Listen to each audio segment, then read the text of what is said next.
So we are here talking today a little bit about ways to maintain board momentum from a distance. And this can be tricky because people tend to multitask when you're on a virtual meeting, especially if you're not using your camera function, you're just using audio. So how can we do it? How can we make sure our board is staying motivated, that they feel like they can engage, even if we can't be in the same room? So we've already talked in the first video of this series, this three-part series, we've talked about connecting with your board and really solidifying that relationship at an individual level. Today, we're going to focus on engaging your board. This section, this part 2, is engaging your board. Once everyone's on that group Facebook or that Asana or Monday, that task sharing tool, you can then start assessing critical needs. This might happen in a conversation. It might happen program directors, staff, board members all completing an assessment and saying these seem to be our top issues. I like to get sticky notes, allow everyone to kind of put their needs. Maybe you just ask each board member to write on a little note or write in the chat box if you're doing it on Zoom 3 things that they feel like is a priority right now.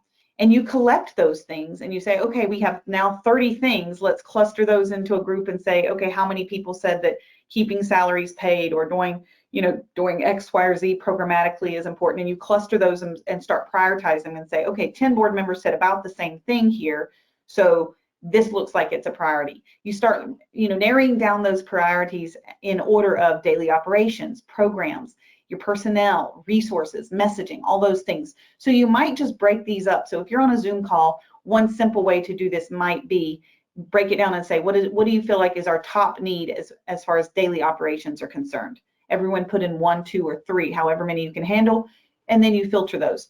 There are systems that you can use online, such as Miro, M-I-R-O, and other systems like that you can actually use sticky notes and people can contribute to a common whiteboard on the screen. It does take a little bit of tech savviness, so if you have a tech savvy team, I suggest you use something like Miro for these action planning steps. If not, simply ask your team to type into the chat box or share verbally if you are speaking. Maybe if you have everyone on the Zoom call or a video call, people can share 1 or 2 ideas and the administrator, whoever is controlling the screen, can type those up and help walk through a clustering activity to prioritize daily operations, programs, manpower, resources, and messaging. Breaking it down like this will allow your staff members to educate your board members and your board members to share their perspectives as well. So that is one way to handle a needs assessment virtually. When you are establishing those priorities, you need to be able to say, what should the board know? There are some things that board does not have to know, that staff should just run and take care of and keep that off the board's plate because it's the staff's job to manage the day-to-day.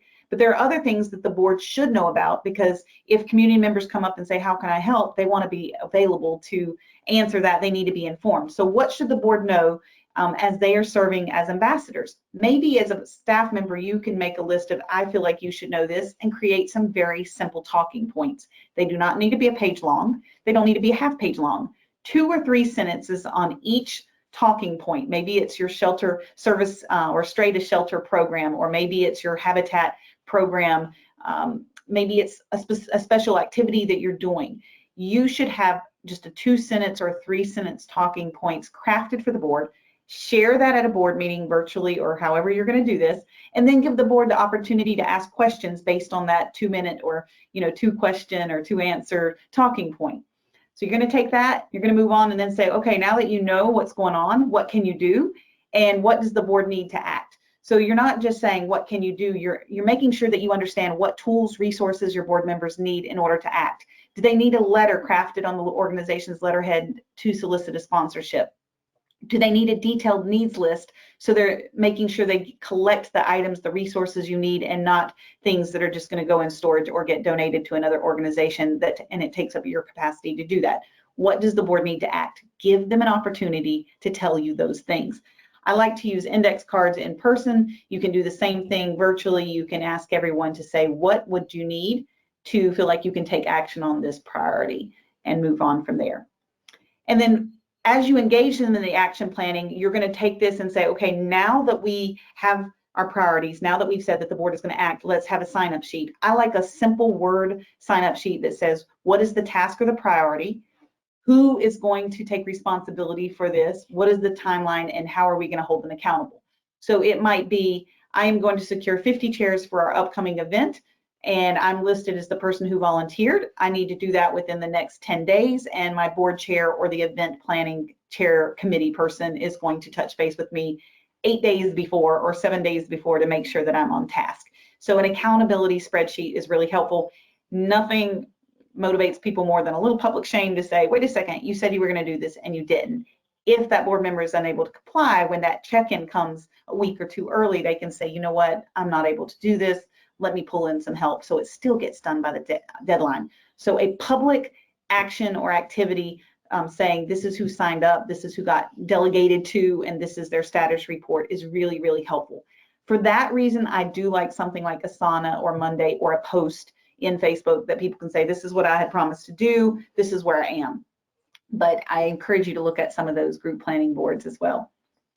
So hopefully that was helpful as we dove into a few top ways to maintain board momentum from a distance. Stay tuned for our next video, the third and final one in this series.